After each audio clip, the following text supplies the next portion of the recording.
Moje leczenie, mój wybór.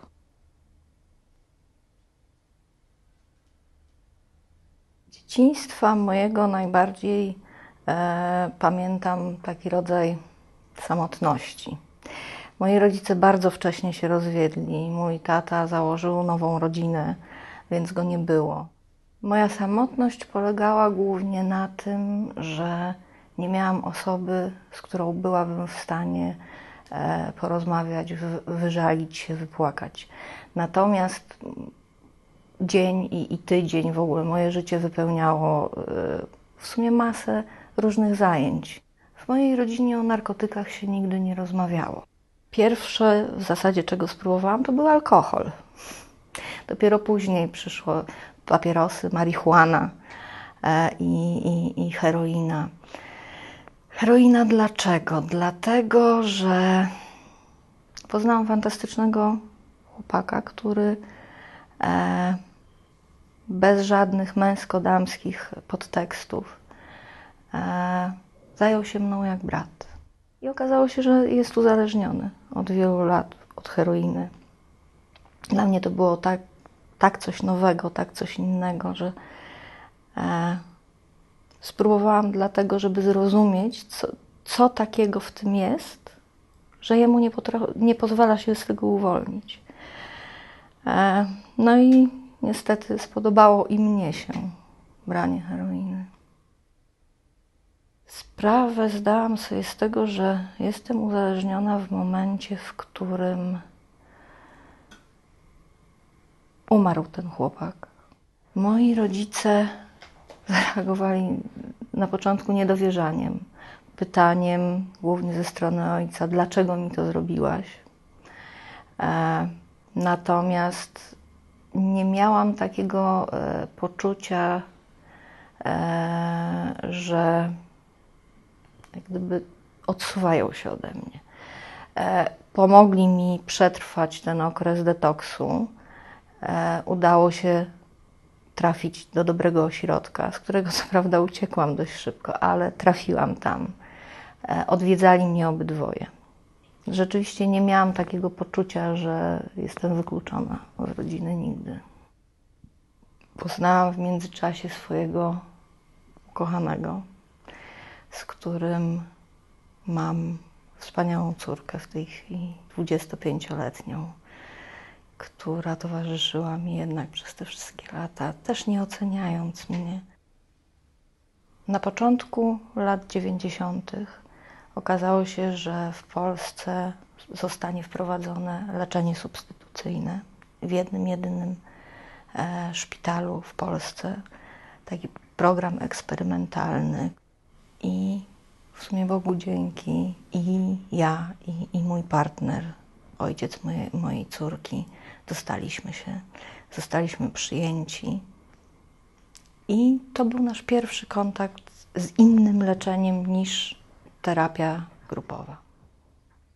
To pierwsze leczenie substytucyjne, które podjęłam, trwało prawie 2 lata, do śmierci mojego partnera. W momencie, w którym zmarł, ja po prostu przestałam uczęszczać na to. W momencie, w którym zmarł, ja nie byłam w stanie absolutnie zająć się, już nie mówiąc o tym, żeby się zajmować dzieckiem, czymkolwiek się zająć. I któregoś dnia po prostu się obudziłam i stwierdziłam: Boże drogi, kobieto, co ty robisz? Musiałam trafić do szpitala i z tego szpitala też prosto pojechałam do kolejnego ośrodka metodą abstynencyjną znów. Także próbowałam wielu form terapii. I w tym ośrodku wytrzymałam 4 miesiące. 4 miesiące, po 4 miesiącach, po jednej z sesji terapeutycznych, nie byłam w stanie tam dłużej zostać. Ostatnia moja próba leczenia i terapia substytucyjna w sumie różniła się od wszystkich innych tym, że ja miałam motywację, która zamiast maleć, rosła niemalże wykładniczo.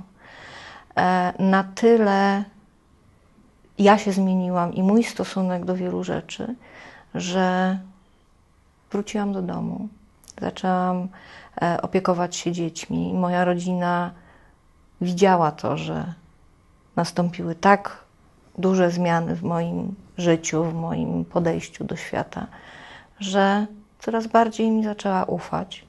Coraz częściej pewne decyzje były zostawiane mnie.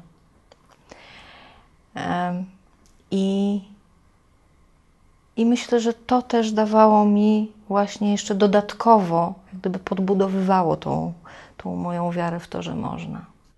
Dla mnie najważniejsze w sukcesie terapii jest to, żeby znaleźć coś, w czym się czujesz bardzo dobrze, bardzo mocno, robić coś z pasją, znaleźć coś, co potrafi wypełnić pustkę po tym życiu, po narkotykach, po wszystkim, co się z nimi wiąże. Myślę sobie, że to, co bym chciała powiedzieć wszystkim tym, którzy są uzależnieni lub wchodzą na drogę uzależnienia lub mają kontakt z heroiną, że na podjęcie tych ważnych decyzji o tym, że chcę normalnie, zdrowo funkcjonować, żyć, że na to nigdy nie jest za późno. Moje leczenie, mój wybór.